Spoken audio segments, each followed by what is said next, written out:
Party से मुनहरिफ अरकान सादिक और अमीन नहीं रहते, ताहयात नाअहल करार दिया जाए। इमरान खान मुनहरिफ अरकान असम्बली की नाअहली के लिए मुतहरिक हो गए। सुप्रीम कोर्ट से रुजू कर लिया। दरख्वास्त में इलेक्शन कमीशन, स्पीकर कौमी असम्बली, सेक्रेटेरिएट, कानून और सेक्रेटरी काबीना को फरीक बनाया गया है। मुनहरिफ अरकान तहरीक इंसाफ की हुकूमत खत्म होने का बाइस बने। इमरान खान मुनहरिफ अरकान असम्बली की नाअहली के लिए मजीद मुतहर्रिक हो गए। मुनहरिफ अरकान का डाला गया वोट गिनती में शुमार नहीं होना चाहिए, वोट मुतनाज़ तसव्वुर किया जाए। दरख्वास्त कोर्ट से रुजू कर लिया। इमरान खान ने ताहयात नाअहली के लिए आर्टिकल 184(3) की आईनी दरख्वास्त दायर कर दी। दरख्वास्त में इलेक्शन कमीशन, स्पीकर कौमी असम्बली, सेक्रेटरी कानून और सेक्रेटरी काबीना को फरीक बनाया गया। करार दिया जाए कि मुनहरिफ अरकान की नाअहली ताहयात होगी। जो भी रुकन पार्टी को छोड़ना चाहता है वो पहले असम्बली रुकनियत से इस्तीफा दे।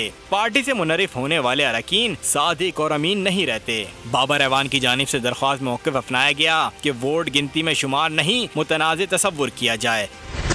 सुप्रीम कोर्ट अपने फैसलों में इन्हिराफ को नासूर करार दे चुकी है। कोई वजह नहीं कि मुनहरिफ अरकान की नाअहली ताहयात करार ना दी जाए। सब्सक्राइब करें और बेल दबाएं ताकि कोई खबर रह न जाए।